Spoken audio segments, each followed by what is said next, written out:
Bismillahirrahmanirrahim. Assalamualaikum warahmatullahi wabarakatuh. Alhamdulillah.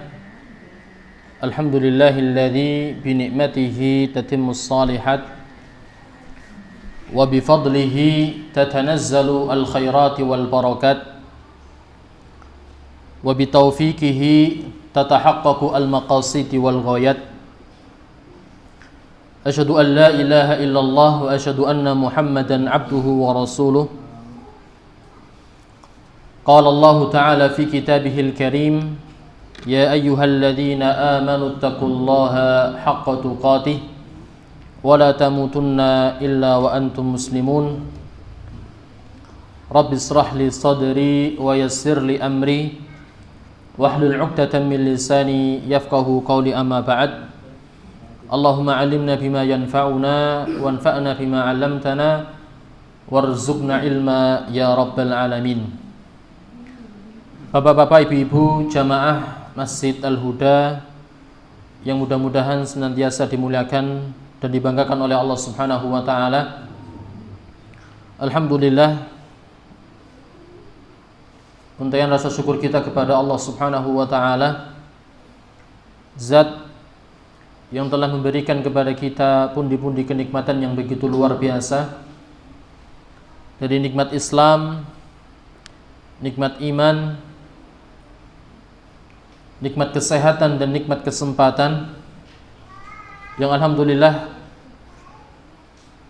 atas nikmat-nikmat yang diberikan oleh Allah Subhanahu wa taala menjadikan amal-amal ibadah kita di hadapan Allah menjadi amal ibadah yang sempurna di sisi Allah Subhanahu wa taala. Salawat serta salam tetap tercurahkan kepada baginda Nabi Muhammad sallallahu alaihi wasallam, sosok yang begitu luar biasa, sosok yang begitu paripurna, baik secara khalqiyah, penciptaan Nabi sallallahu alaihi wasallam, ataupun secara khuluqiyah, akhlak yang dimiliki oleh Nabi sallallahu alaihi wasallam. Sehingga barang siapa yang mengikuti sunnah Nabi Muhammad sallallahu alaihi wasallam, mempraktekkan dan merealisasikan wasiat daripada sunnah Nabi Muhammad sallallahu alaihi wasallam, maka orang tersebut akan dikabulkan oleh Nabi sallallahu alaihi wasallam. Dan mudah-mudahan kita semuanya termasuk orang-orang yang selalu melestarikan sunnah-sunnah Nabi sallallahu alaihi wasallam. Dan mudah-mudahan kita semuanya nanti diberikan kesempatan oleh Allah Subhanahu wa taala untuk bisa membersamai Nabi sallallahu alaihi wasallam di telaga beliau, yaitu telaga Al-Kautsar. Bapak-bapak, ibu-ibu, jamaah yang dimuliakan oleh Allah Subhanahu wa taala, saya ucapkan kullu amin wa antum bi khairin. Mudah-mudahan dengan bergantinya hari, bergantinya minggu, bergantinya bulan, dan pergantian tahun, mudah-mudahan kita semuanya selalu berada di dalam kebaikan. Amin ya rabbal alamin. Dan kebaikan tersebut tercermin dari bagaimana seseorang muslim menggunakan kesempatan yang diberikan oleh Allah Subhanahu wa taala kepada dirinya untuk mendekatkan diri kepada Allah dengan cara talabul ilmi. Sehingga kata Nabi sallallahu alaihi wasallam, man yuridillahu bihi khairan yufaqihu fiddin. Barang siapa yang diinginkan oleh Allah Subhanahu wa taala bagi seorang hamba selalu berada di dalam kebaikan, maka dia akan dipahamkan oleh Allah Subhanahu wa taala tentang urusan agamanya. Bapak-bapak, ibu-ibu, jamaah yang dimuliakan oleh Allah Subhanahu wa taala, sehingga kita berharap kepada Allah Subhanahu wa taala apa yang kita pelajari nanti betul-betul menjadi sebuah ilmu yang bermanfaat untuk agama kita, untuk dunia kita dan untuk akhirat kita. Sehingga marilah kita bersama-sama berdoa kepada Allah Subhanahu wa taala, mudah-mudahan kita diberikan ilmu yang bermanfaat. Saya awali, monggo diikuti bersama-sama. Bismillahirrahmanirrahim. Allahumma inni as'aluka ilman nafi'an wa rizqan tayyiban wa amalan mutaqabbala.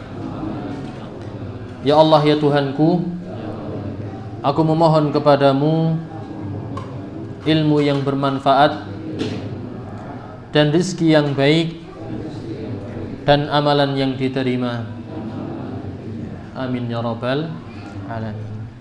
Baik jemaah yang dimuliakan oleh Allah Subhanahu wa taala, alhamdulillah di kesempatan tahun kemarin kita sudah membahas dan mengawali pembahasan kita, jazakumullah khairan, tentang adab terhadap Nabi sallallahu alaihi wasallam. Kita sudah sampai di poin yang ke-6 nggih.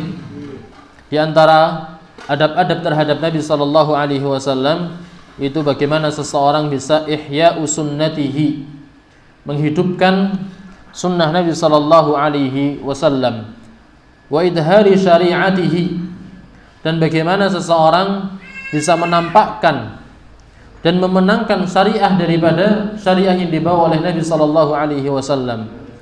Dan yang ketiga adalah wa iblaghu da'watihi, bagaimana seseorang ketika ingin beradab kepada Nabi sallallahu alaihi wasallam mampu menyampaikan dakwah yang dibawa oleh Nabi sallallahu alaihi wasallam. Dan yang terakhir adalah wa infadhu wasayahu, bagaimana seseorang selalu bisa melaksanakan segala wasiat dari Nabi sallallahu alaihi wasallam. Sehingga luar biasa, di dalam beberapa kitab, di antaranya di dalam kitab Al-Ba'ith Al-Hadits, Syarah Ikhtisaril Ulumil Hadits, milik daripada Imam Ibnu Katsir rahimahullahu taala, disebutkan bahwa ketika ada seseorang yang justru menyebarkan kebid'ahan di dalam agama, maka hadis-hadis mereka tertolak. Ya, ini luar biasa nggih. Hadis-hadis mereka apa? Tertolak. Ini bagaimana ketika ada di zaman sekarang ini masih muncul tentang riwayatul hadis. Betapa banyak di antara kaum muslimin yang riwayat mereka apa? Tertolak. Gara-gara apa? Yang pertama, melakukan sebuah kebid'ahan, tidak sampai posisi ini, akan tetapi apa? Bagaimana dia menyebarkan kebid'ahan yang mereka lakukan di dalam syariat yang dibawa oleh Nabi sallallahu alaihi wasallam. Sehingga ada seseorang yang diberikan julukan sebagai singa aswaja. Kenal nggih? Singa aswaja? Artinya aswaja apa, Mas? Nggih, asli wejangan Jawa nggih. Ya, karena ngapunten nggih, ya. Segala bentuk ya ibadah, amalan dan lain sebagainya yang dilakukan oleh orang-orang yang mengklaim dirinya aswaja, tapi ternyata mereka banyak menyelisihi tentang apa?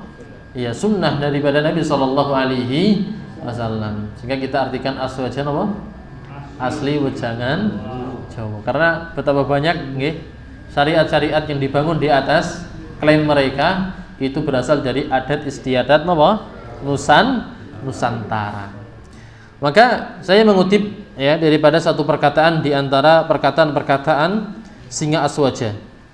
Beliau menyampaikan bahwasanya ya pernyataan daripada tahlilan ataupun yasinan di dalam berbagai macam kitab disebutkan bahwasanya annaha mazmumatun, ya, bahwasanya rangkaian ya yasinan ataupun tahlilan dikatakan oleh beliau hukumnya adalah mazmumah. Apa itu mazmumah? Tercela. Hukumnya apa? Tercela. Beliau mengakui sendiri bahwasanya apa? Babakan masalah yasinan dan tahlilan itu merupakan sesuatu yang dicela oleh para ulama di dalam kitab-kitab mereka. Tapi beliau mengatakan hal itu gitu nggih, lebih baik dilakukan dibandingkan orang-orang di sekitar kita mencemooh diri kita. Jadi kata beliau rapopo melakukan apa? Hal-hal yang diklaim oleh para ulama merupakan sesuatu yang tercela ketika apa? Di masyarakat ketika seseorang menjauhi hal tersebut justru apa? Dicela dan diejek oleh masyarakat. Ya. Maka landasannya apa sih? Ya. Kalau kita lihat di dalam kitab Bidayatul Mujtahid wa Nihayatul Muqtasid milik daripada Imam Ibnu Rushd Al-Hambali rahimahullahu taala, beliau menyampaikan bahwasanya syariat itu dibangun di dalam dua hal. Yang pertama adalah unsur ta'abbudi. Napa, Pak? Unsur ta'abbudi, nggih, ta'abbudi. Dan yang kedua adalah unsur maslahi. Ya, yang pertama ta'abbudi dan yang kedua apa? Maslahi. Jadi agama Islam, syariat agama Islam itu mabniyatun bi asasaini, ya, dibangun dengan dua pondasi kuat. Yang pertama unsur ta'abbudi yaitu apa? Adanya unsur ibadah. Dan yang kedua adalah unsur apa? Maslahi, yaitu apa? Maslahat. Dan bagaimana Allah Subhanahu wa taala tidaklah mensyariatkan suatu syariat kecuali syariat tersebut apa? Mengandung unsur maslahat. Bisa dipahami ya? Setiap ibadah yang disyariatkan oleh Allah Subhanahu wa taala maka mengandung sebuah hikmah dan mengandung sebuah apa? Maslahat. Maka beliau menyampaikan ketika sebuah ibadah dilakukan gitu nggih, sementara maslahat itu hilang, maka hukum ibadahnya itu apa? Berubah. Bisa dipahami nggih? Ketika apa? Seseorang melakukan sebuah ibadah, justru apa? Maslahat itu hilang, maka hukum ibadah itu apa? Berubah. Contoh seperti ini nggih. Kita mengenal bahwasanya di dalam syariat agama Islam sehingga kita dijuluki oleh Allah kuntum khaira ummatin. Kita adalah sebaik-baik apa? Generasi, sebaik apa? Umat yang dikeluarkan oleh Allah Subhanahu wa taala di atas muka bumi. Sifatnya apa? Ta'muruna bil ma'ruf wa tanhauna 'anil munkari wa tu'minuna billah. Tiga hal yang melekat pada seseorang ketika mendapatkan julukan sebagai apa? Sebaik-baik umat. Yang pertama apa? Memiliki rasa untuk bisa amru bil ma'ruf, mengajak kepada kebaikan. Yang kedua apa? Mencegah kemungkaran. Dan yang ketiga adalah beriman kepada Allah Subhanahu wa taala. Ya, bahwa untuk melengkapi, ya, untuk apa? Melengkapi posisi kita sebagai apa? Sebaik-baik umat, maka kita diwajibkan untuk apa? Al-amru bil ma'ruf, memerintahkan kepada sesuatu yang baik. Maka ketika seseorang memerintahkan kepada sebuah kebaikan dan mencegah ya keburukan, justru maslahat itu hilang, maka hukum daripada amru bil ma'ruf wan nahyi 'anil munkar itu apa? Berubah. Yang tadi aslinya apa? Wajib menjadi apa? Haram. Bisa dipahami nggih? Misalnya seperti ini. Kita melihat di sekitar masyarakat kita, ya, punya tradisi mabuk-mabukan misalnya. Ketika kita cegah kemungkaran tersebut, madaratnya lebih besar. Maka hukumnya haram bagi kita untuk apa? Mencegahnya. Bisa dipahami? Ketika maslahat itu hilang, justru yang muncul adalah apa? Kemadaratan.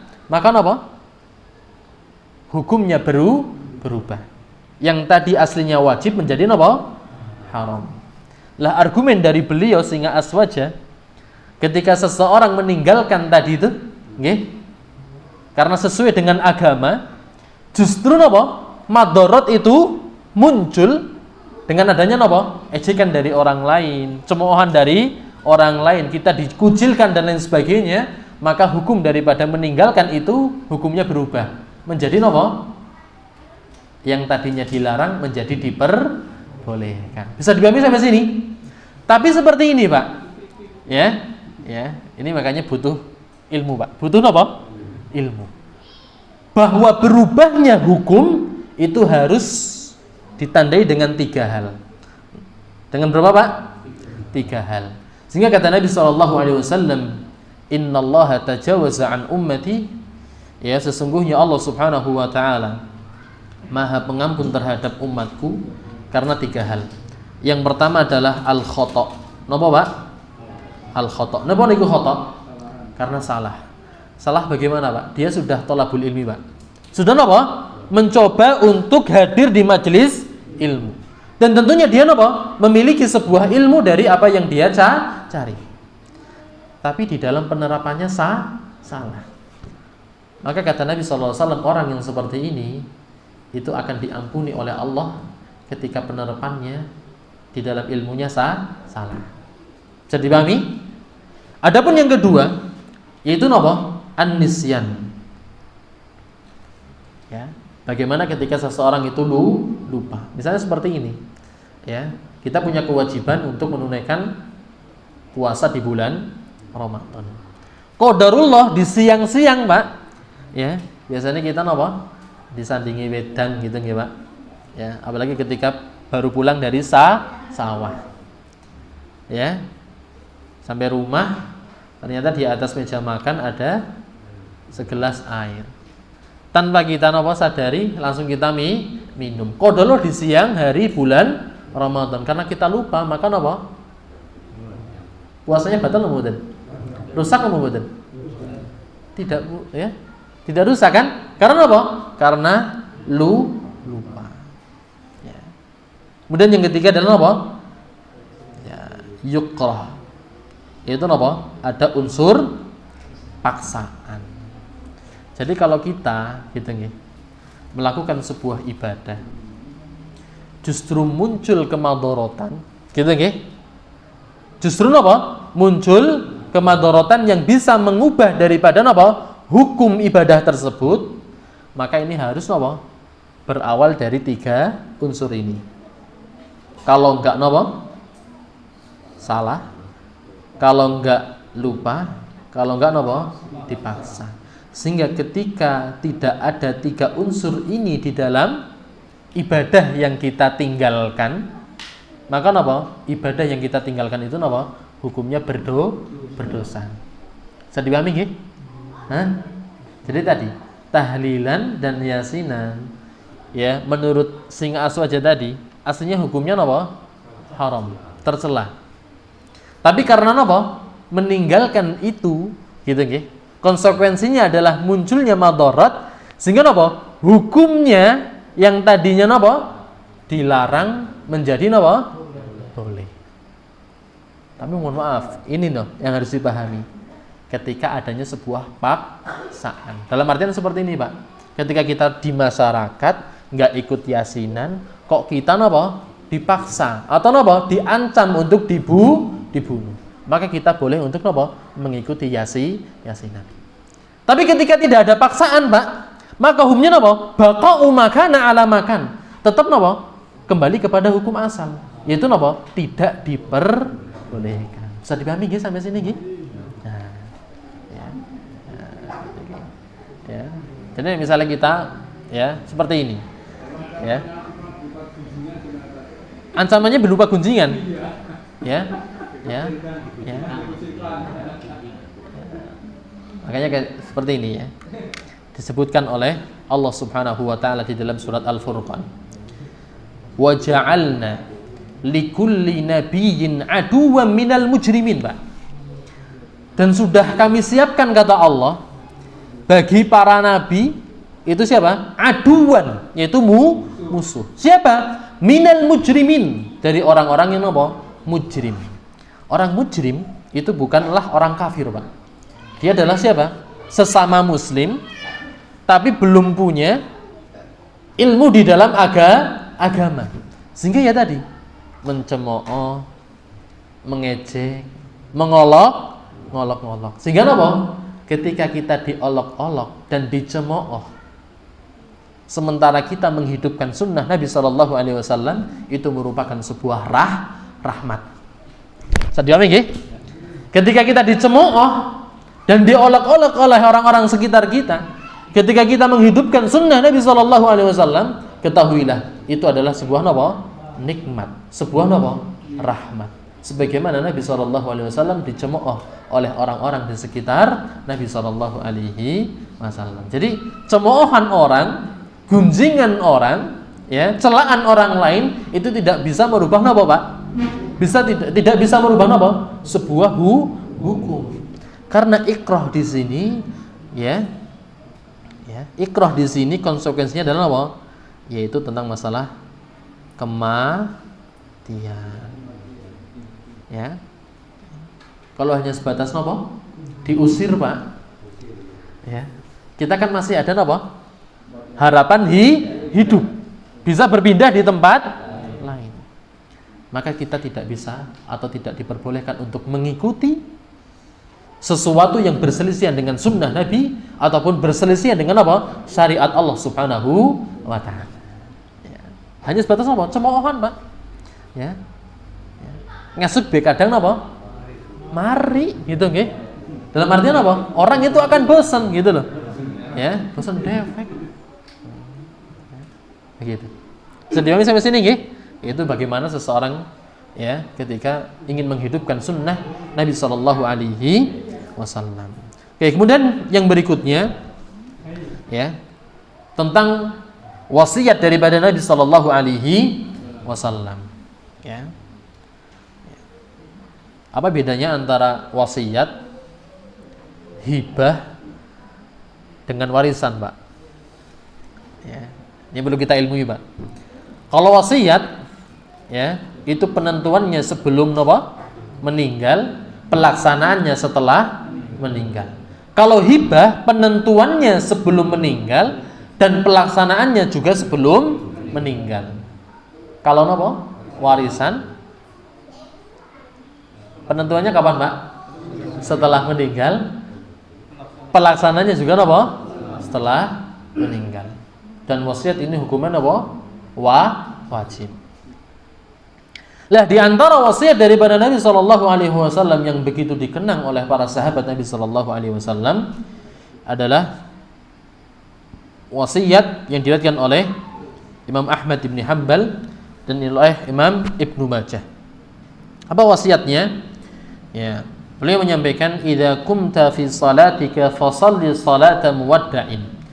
Di antaranya adalah ketika engkau mendirikan salat, fasalli salata muwadda'in, maka salatlah seperti salat orang yang akan berpisah. Ya, ini, Pak. Wasiat yang pertama tentang masalah apa? Wasiat salat. Karena dengan salat tersebut Allah Subhanahu wa taala akan membukakan berbagai macam solusi di dalam kehidupan kita. Kemudian yang kedua, wala takallam bi kalamin ta'tadhiru minhu ghadan. Dan janganlah engkau berucap yang mana dengan ucapan tersebut engkau akan meminta maaf kepada orang lain di hari esok. Dalam artian, Mbak, gimana? Ya, jagalah lisan kita. Kemudian yang ketiga adalah wa ajmi'il ya'sa mimma fi yadin nas. Ya, berputus asalah terhadap apa yang ada di tangan manusia. Janganlah kita banyak berharap terhadap apa yang dimiliki oleh orang lain. Ya, kita berharap kepada siapa?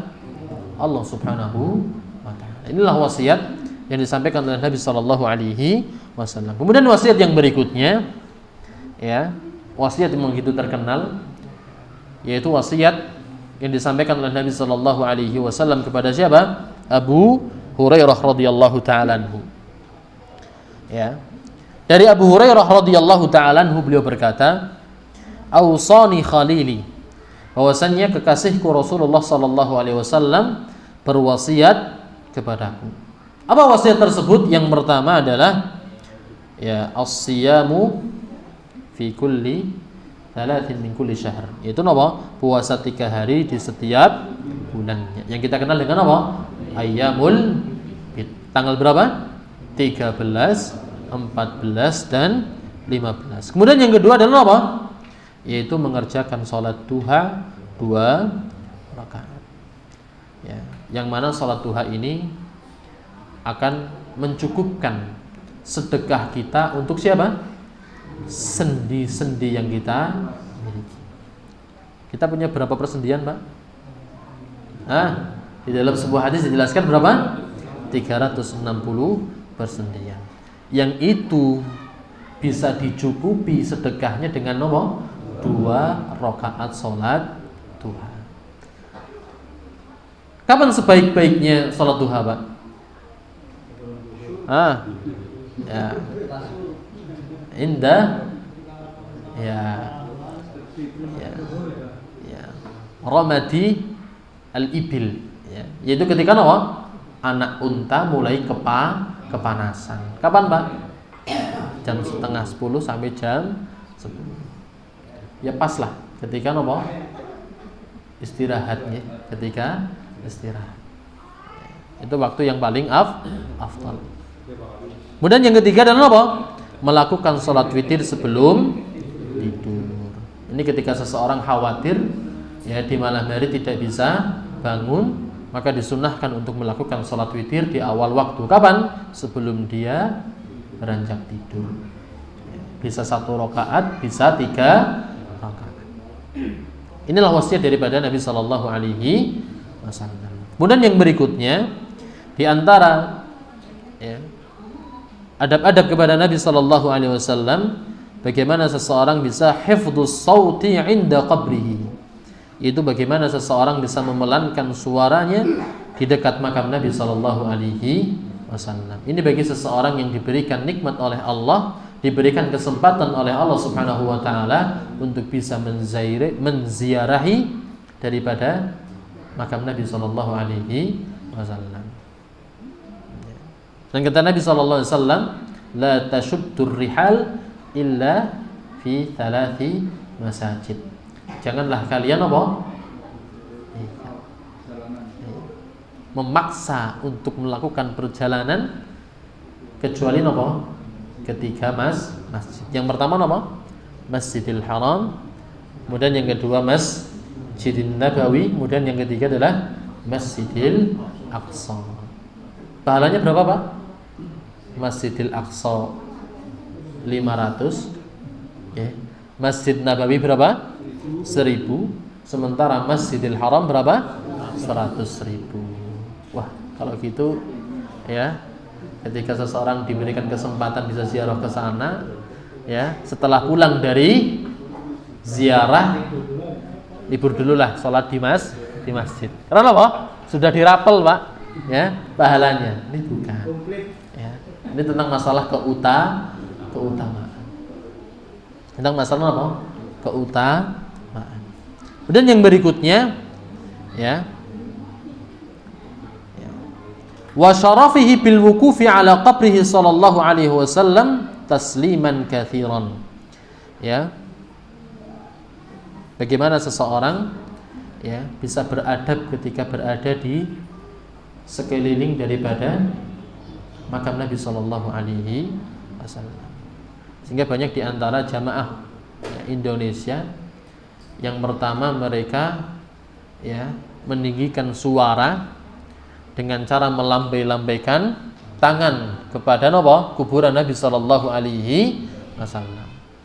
Bagaimana desak-desakan untuk bisa mendekati makam Nabi Sallallahu Alaihi Wasallam. Bahkan di antara jamaah Indonesia tidak sedikit di antara mereka yang mencoba untuk tabarruk dengan makam Nabi Sallallahu Alaihi Wasallam. Dengan cara Pak? Bawa gunting, bawa silet, memotong kain keran, kiswah. Kalau di ya Ka'bah itu kiswah. Tapi kalau ini ya kain yang menutupi makam Nabi Sallallahu Alaihi Wasallam. Dengan istilah ala berkah. Dan ini bukan di antara adab-adab kepada Nabi Sallallahu Alaihi Wasallam. Mafhum muwafaqahnya ya dengan ucapan saja itu kita harus menjaga bagaimana dengan perbuatan. Secara logika apa? Harus lebih dijaga.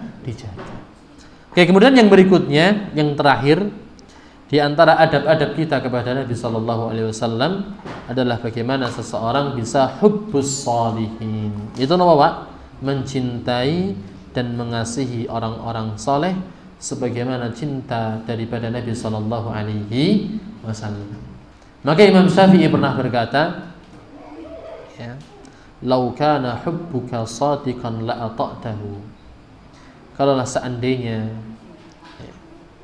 kita cinta dan cinta kita merupakan cinta yang jujur, cinta yang tulus, la ata'tahu, maka kata beliau kita akan taat terhadap orang yang kita cintai. Ketika kita cinta kepada Nabi, maka kita cinta terhadap apa? Taat terhadap Nabi sallallahu alaihi wasallam. Ketika kita cinta terhadap orang-orang saleh, maka kita taat kepada siapa? Orang-orang saleh. Siapa di antaranya orang-orang saleh yang mengelilingi Nabi sallallahu alaihi wasallam? Yaitu siapa? Sahabat-sahabat Nabi sallallahu alaihi wasallam. Ketika kita cinta kepada sahabat, maka kita taat terhadap sahabat Nabi sallallahu alaihi wasallam. Dengan cara apa? Menjalankan teladan terbaik yang dicontohkan oleh sahabat-sahabat Nabi sallallahu alaihi wasallam dengan cara membaca apa? Sirah daripada sahabat-sahabat Nabi sallallahu alaihi wasallam. Maka ada satu wasiat, Pak. Ya, satu doa yang tidak pernah ditinggal oleh siapa? Umar bin Khattab radhiyallahu taala. Apa doanya, Pak? Minta dijadikan setiap amalnya soleh dan setiap kebaikan dilandasi dengan sebuah keikhlasan. Doanya apa? Allahumma ja'al ya amali kullahu salihan. Saya bacakan gitu, Pak. Ya, saya tuntun. Ya, ini doa yang tidak pernah ditinggal oleh siapa? Umar bin Khattab. Ya. Bismillahirrahmanirrahim. Allahumma ja'al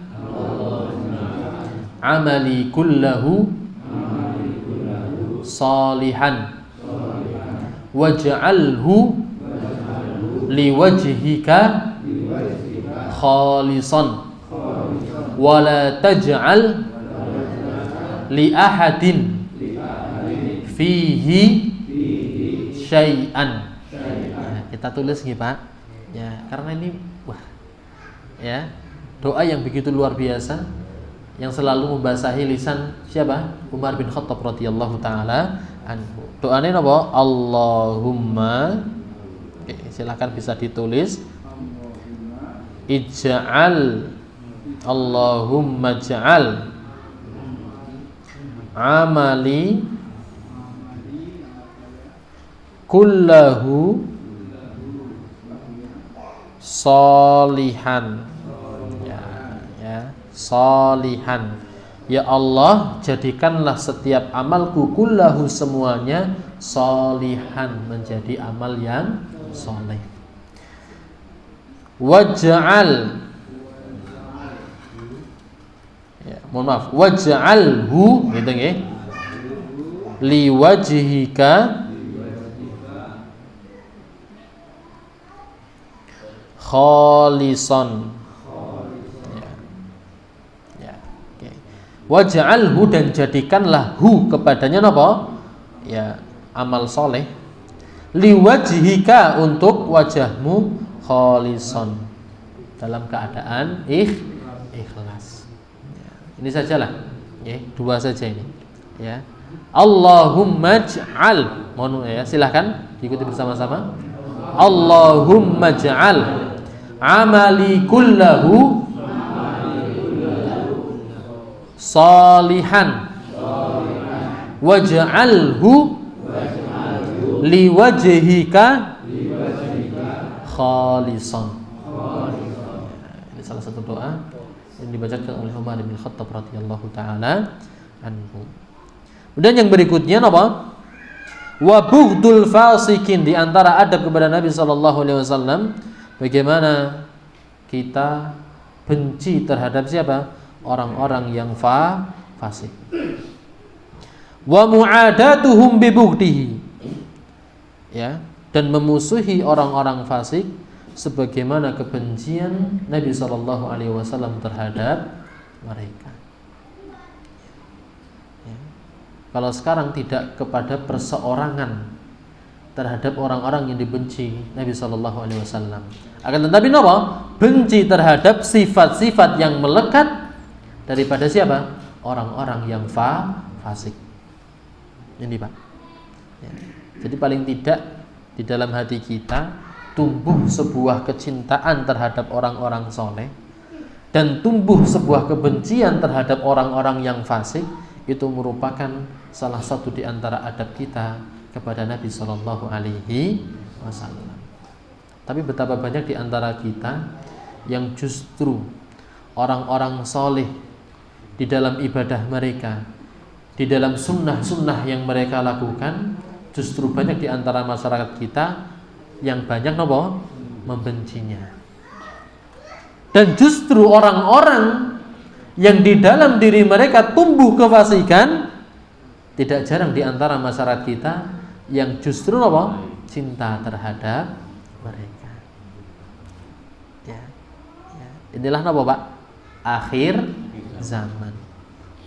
Serba terbolak-balik. Yang aslinya kita dituntut untuk mencintai orang-orang soleh terhadap ibadah mereka, justru banyak di antara kita, masyarakat kita, justru banyak yang membenci siapa? Orang-orang yang teguh pendirian mereka di dalam tauhid kepada Allah, menjunjung tinggi sunnah-sunnah Nabi Sallallahu Alaihi Wasallam. Dan alhamdulillah kita diberikan kesempatan oleh Allah bisa saling mencintai di antara kita, orang-orang yang menumbuhkan kesadaran diri untuk menjunjung tinggi sunnah Nabi Muhammad Sallallahu Alaihi Wasallam.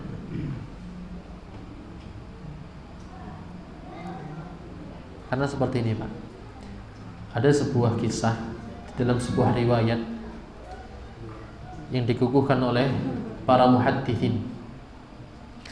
Suatu ketika Nabi Sallallahu Alaihi Wasallam sedang bersama sahabatnya. Maka kata Nabi Sallallahu Alaihi Wasallam, sal, mintalah. Maka tidak jarang di antara sahabat Nabi Sallallahu Alaihi Wasallam yang mengatakan, inni as'aluka murafaqataka fil jannah. Wahai Nabi Sallallahu Alaihi Wasallam, kami berharap, kami meminta kepadamu agar kami bisa bersanding dengan dirimu di mana Pak? Di surga Allah Subhanahu wa Ta'ala. Maka kata Nabi Sallallahu Alaihi Wasallam, anta ma'a man ahbabta. Kata Nabi Sallallahu Alaihi Wasallam, engkau akan dikumpulkan bersama orang-orang yang engkau cintai. Sehingga kita dituntut oleh Nabi Sallallahu Alaihi Wasallam bagaimana kita bisa mencintai orang-orang soleh. Karena dengan kecintaan tersebut ya akan melahirkan sebuah keutamaan bagi kita, yaitu dikumpulkan oleh Allah Subhanahu wa Ta'ala bersama orang-orang soleh.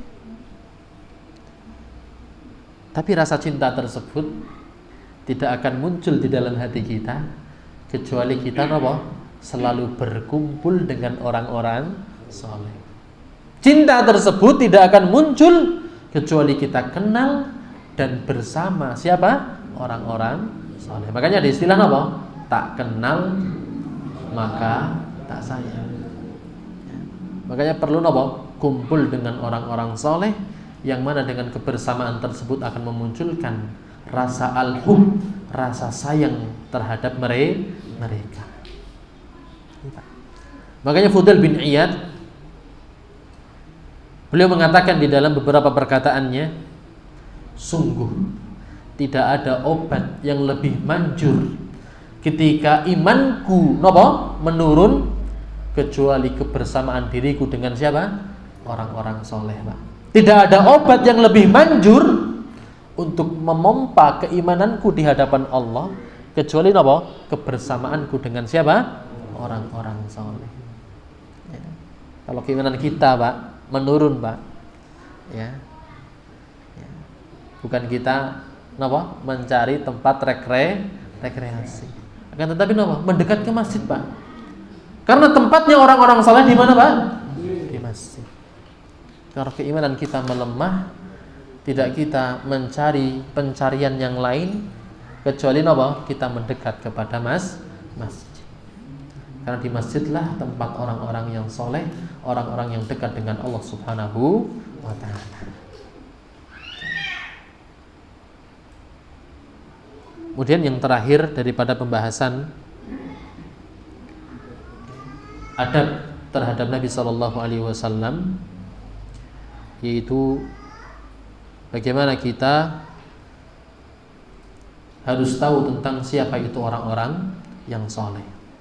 Maka Ibnu Hajar Al-Asqalani beliau pernah berkata, orang yang soleh kriterianya adalah al-qaimu bima yajibu alaihi min hukukillah wa hukuku ibadah.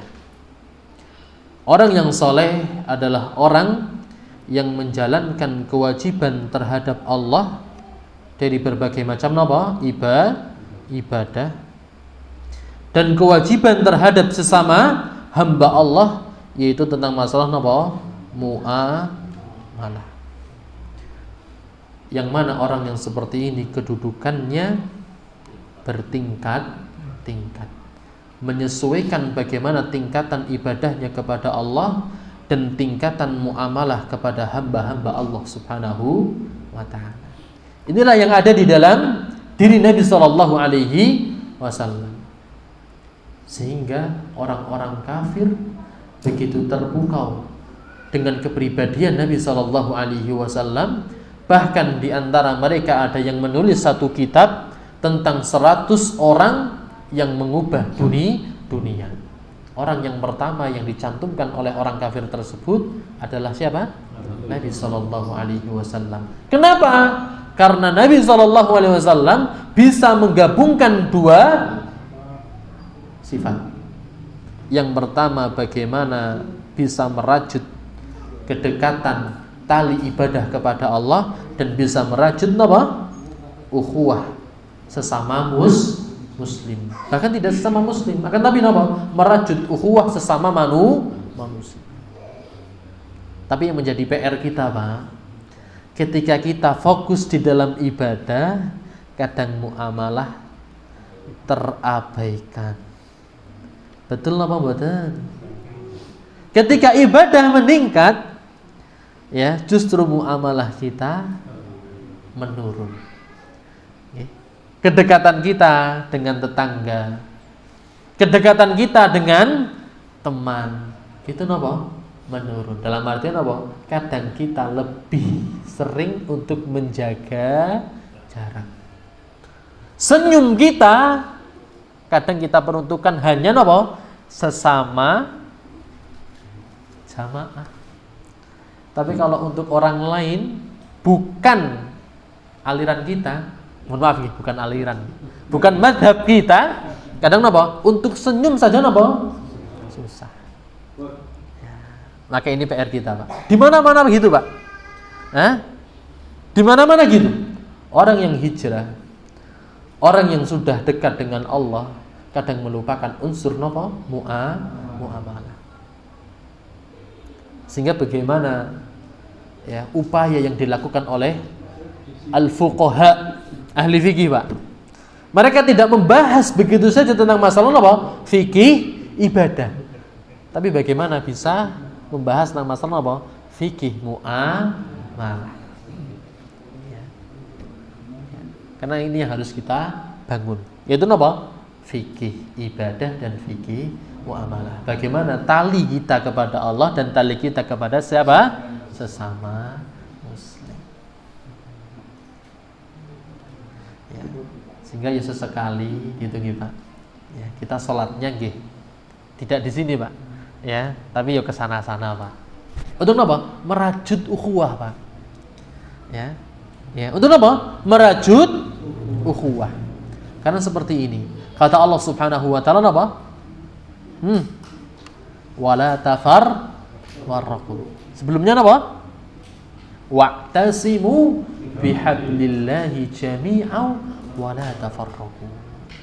Yang diperbolehkan adalah beda Pak? Pendapat, Pak. Ya, yang boleh itu beda pendapat. Tapi yang dilarang oleh Allah Subhanahu wa taala adalah apa? Saling bercerai-berai.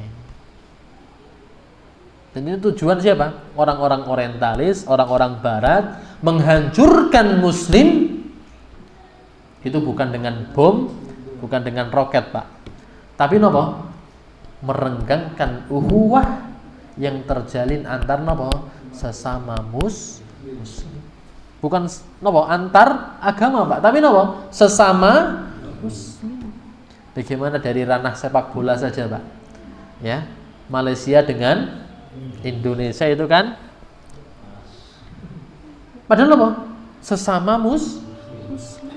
Itu loh, Pak. Apalagi di Indonesia. Ya. Dipetak-petak dengan partai, Pak. Okay. Partainya kono, kalau partainya kene beda, Pak. Ya, itu tidak lagi berbicara tentang masalah iktasimu. Suruh berpegang teguh, saling merajut ukhuwah. Tapi justru watafarraqu, saling bercerai. Makanya, Pak, ya, tentang urusan beda pendapat ini tidak lagi diangkat lagi. Ya. Karena masalah fikih kita boleh berbeda, tapi tentang masalah akidah kita tidak boleh berbeda-beda. Makanya luar biasa ada satu doa sebagai penutup daripada kajian yang kita adakan pada malam hari ini. Itu sebuah doa ya yang diajarkan oleh Nabi sallallahu alaihi wasallam. Ya, beliau menyampaikan, wa an Abi Darda radhiyallahu taala anhu. Hadis ini diriwayatkan oleh Abu Darda. Qala Rasulullah sallallahu alaihi wasallam, bahwasanya Rasulullah sallallahu alaihi wasallam pernah bersabda, kana min du'ai Dawud sallallahu alaihi wasallam, di antara doa yang selalu dipanjatkan oleh Nabi Dawud alaihi salatu wassalam, apa doanya? Ya, saya bacakan, monggo diikuti bersama-sama. Allahumma inni as'aluka hubbaka wa hubba man yuhibbuka wal amalil ladzi yuballighuni ila hubbika. Wah, angel nggih, Pak? Nggih. Wal amalil ladzi yuballighuni hubbaka. Ya. Okay. Allahumma ij'al hubbaka ahabba ilayya min nafsi wa ahli wa minal ma'i al-baridi.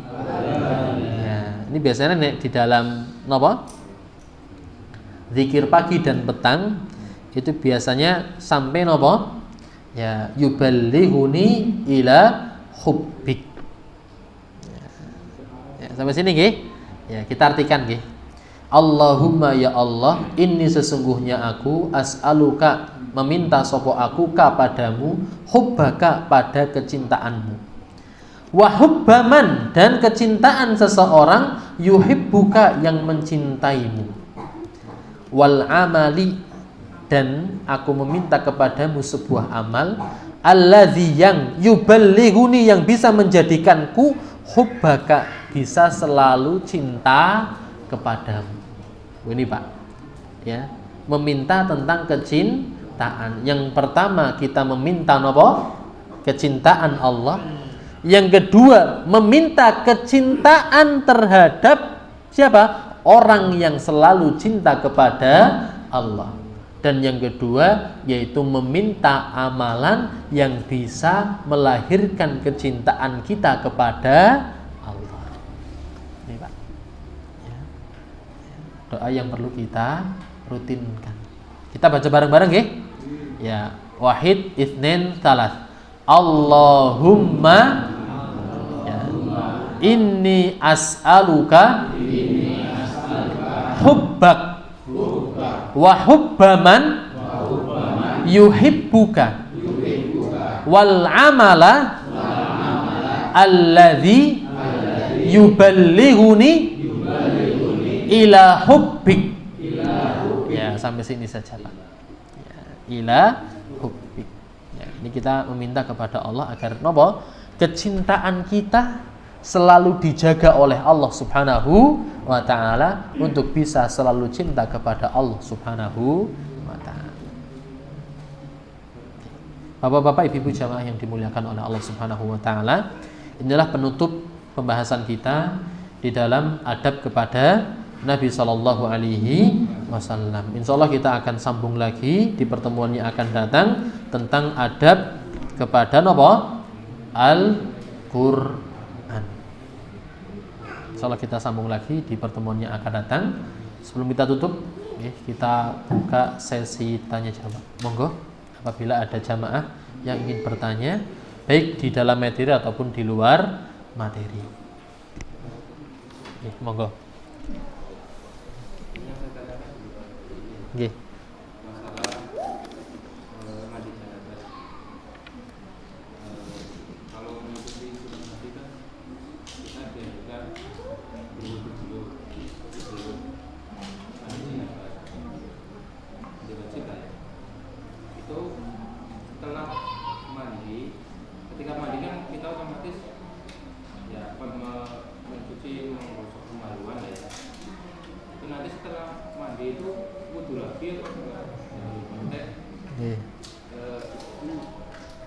Itu yang jadi pertanyaan besar.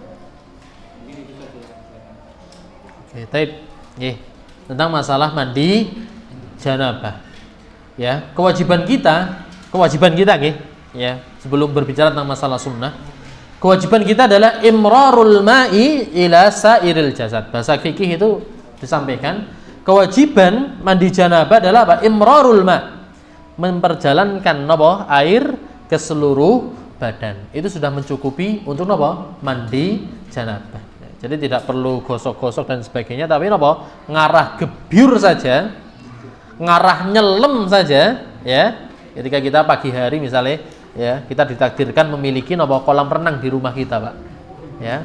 Ya, belum kober untuk mandi, kita nyemplung dengan niatan apa? Mandi janabah, itu sudah menggugurkan kewajiban kita untuk apa? Mandi janabah. Yang penting apa? Semua air membasahi seluruh anggota tubuh. Itulah apa yang wajib.